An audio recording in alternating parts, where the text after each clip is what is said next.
ज्योत्सना जी और उनके पति जीवन की सारी जिम्मेदारियां पूरी कर चुके थे। पैसे की कोई कमी नहीं थी, तो घूमना फिरना भी लगा रहता था। अरे बेटी के घर जाकर तो मजा ही आ गया, लेकिन विदेश से अच्छा तो देश ही लगता है।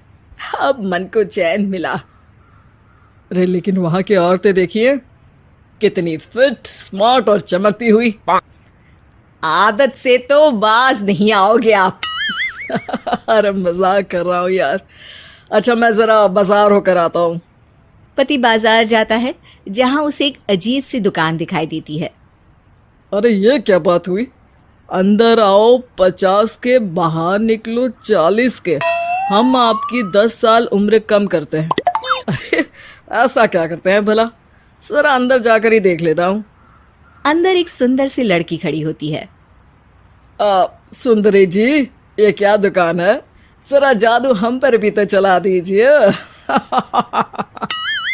यस सर, आपको हमारी एग्जीक्यूटिव एक डेमो के लिए अंदर ले जाएगी।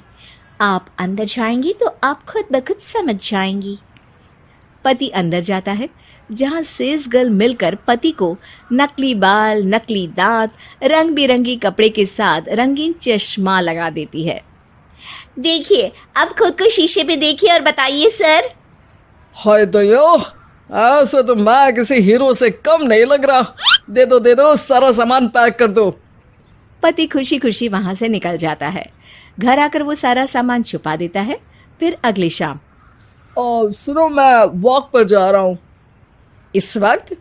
अरे नाती पोतों को वीडियो कॉल करके बात तो कर लो।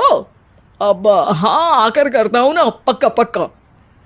पति बाहर जाकर सारा मेकअप करता है और मार्केट में घूमता है, जहां उसे एक स्मार्ट सी महिला दिखती है।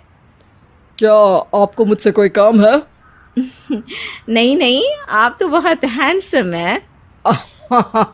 थैंक्स। वैसे आप भी कम नहीं है। वैसे क्या उम्र होगी आपकी?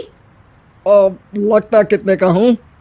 40 के तो पूरे लगते हैं। अब क्या था, 50 साल के पति को कोई 40 का बोल दी तो। वैसे तो कम का हूँ, लेकिन टेंशन के कारण थोड़ा उम्र में बड़ा देखने लगा हूँ। ओह सच्ची? आप 40 के पूरे नहीं हो? अरे छोड़िए ना, चलिए मैं आपको कॉफी पिलाता हूँ। यहाँ की कॉफी काफी शानदार होती है।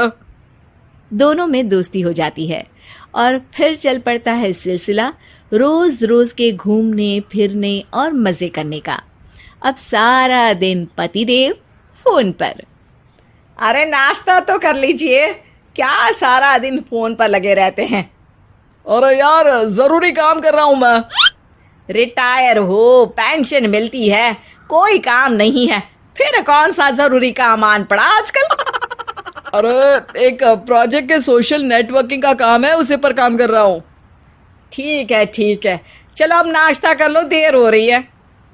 पति अपना नकली सारा सामान बिस्तर के पास छुपा कर सोता, सुबह चुपके से पहनकर बाहर जाता और घर आने पर उतार देता।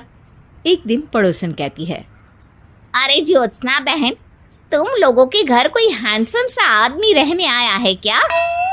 अरे कहाँ यार, मैं और ये दो ही तो लोग हैं घर में। हैंडसम सी शक्ल देखे तो मुझे भी जमाना हो गया है। अरे पता नहीं, वो जाता तो तुम्हारे ही घर में है, क्या पता कौन होगा। अरे तुम्हारी उम्र हो रही है ना, और भाई साहब को भी गए 5 साल हो गए, शायद इसीलिए अब सारे हैंडसम नजर आ रहे होंगे। पड़ोसन भी ज्योत्सना की बात पर मुस्कुराकर वहां से चली जाती है। एक दिन, अरे सुनो जी, बहू बेटा और पोता आ रहे हैं, कुछ दिनों के लिए वो हमारे साथ ही रहेंगे। अरे शिट यार, ये क्या है? बेटे ने तो कर ली शादी, अब क्या करने आ रहा है यहाँ पर? अरे कैसी बात कर रहे हो जी, इस उम्र में तो माता पिता तरसते हैं कि बच्चे आकर साथ रहे, लेकिन आप है कि। अरे ठीक है ना, लेकिन अब देखो सभी व्यस्त हैं अपनी जिंदगी में। ये लोग आएंगे रहेंगे, कितनी डिस्टर्ब हो जाएगी लाइफ। कैसी बात कर रहे हो? अरे जैसे बहुत हैपनिंग है ना तुम्हारी लाइफ, तो जो बच्चों के आने से डिस्टर्ब हो जाएगी। अरे दिन काटने मुश्किल होते हैं, बच्चे आ जाएंगे तो थोड़ा दिन रात पता तो चलेगा। ओफो, ठीक है, लेकिन बोल देना कि ना कोई मेरे कमरे में आए, ना मेरी लाइफ पे दखल दे कि मैं कहाँ जा रहा हूँ, क्या कर रहा हूँ, समझी? खैर, वो दिन भी आ जाता है जब बहू, बेटा और पोता उन लोगों के घर आते हैं।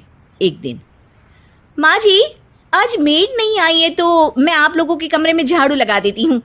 अरे नहीं बहू, वो तेरे पापा को ना पसंद नहीं है कि कोई उनके कमरे में जाए। तू छोड़ ना, मैं खुद ही लगा दूंगी। सास को समझ में नहीं आता कि आखिर उसके पति ने किसी को कमरे में जाने से मना क्यों कर रखा है। खैर, वो साफ सफाई करके बाहर निकल आती है, लेकिन कहते हैं ना, बच्चा तो अबोध होता है, उसे किसी बात का क्या पता। वो खेलते खेलते दादा के बिस्तर तक पहुंच जाता है और बाहर ले आता है दादा का वो सारा सामान जो वो लगाकर घूमते थे। ज्योत्सना की नजर उस सामान पर पड़ती है। वो बच्चे से पकड़कर कमरे में लाती है और पैकेट खोलकर देखती है। हाय रे दैया, ये क्या? लग रहा है कि आजकल ये प्रोजेक्ट नया मिला हुआ है। बेटे बहू के जाने के बाद ज्योत्सना सोचती है कि वो बात करेगी, लेकिन फिर अरे खुद से बात करूंगी तो मुकर जाएंगे। पता लगाना होगा कि माजरा क्या है। कुछ दिनों बाद, अरे यार, ये बच्चे लोगों के आने से लाइफ ना बड़ी डिस्टर्ब सी रही। मैं कुछ देर के लिए वॉक पर जा रहा हूँ, आराम से आऊँगा 2-4 घंटों के बाद, ठीक है? मैं क्या सोच रही हूँ कि मैं भी आपके साथ चलती हूँ। अरे थोड़ा रिलैक्स मैं भी तो हो जाऊं। हाँ, पड़ोस वाली बुढ़िया के साथ नीचे पार्क में जाकर वॉक करके आ जाओ। अच्छा जी, तुम कार से लॉन्ग ड्राइव के मजे लो और मैं पड़ोस की बुढ़िया के साथ। पति नहीं मानता और अपना पैकेट और कार लेकर निकल जाता है। रास्ते से वो उस महिला मित्र को फोन करता है। हाय ब्यूटीफुल, मैं कुछ दिनों के लिए आउट ऑफ कंट्री था, आज आ गया तो सोचा तुमसे मिल लूं। हाँ, क्यों नहीं, क्लब में आ जाओ। पति क्लब में पहुंचता है, सारा नकली सामान चिपका भी लेता है, लेकिन उसे पता नहीं होता कि ज्योत्सना ने सबका गोंद निकाल दिया है। ओ बेबी, मैंने आपको बहुत मिस किया। मैंने भी। लेकिन वो जैसे ही हंसता है, उसके नकली बाल गिरकर हाथ में आ जाते हैं, जिससे उसका सर गंजा दिखता है। ओ ये क्या? तभी उसका दांत भी हाथ में आ जाता है और ज्योत्सना के पति का सारा बुढ़ापा उसकी दोस्त के सामने आ जाता है। हे भगवान, अंकल जी कौन है आप? क्या ऐसी बात कर रही हो अंकल? मैं तो तुम्हारा दोस्त हूँ। अरे पर हो तो अंकल ही ना।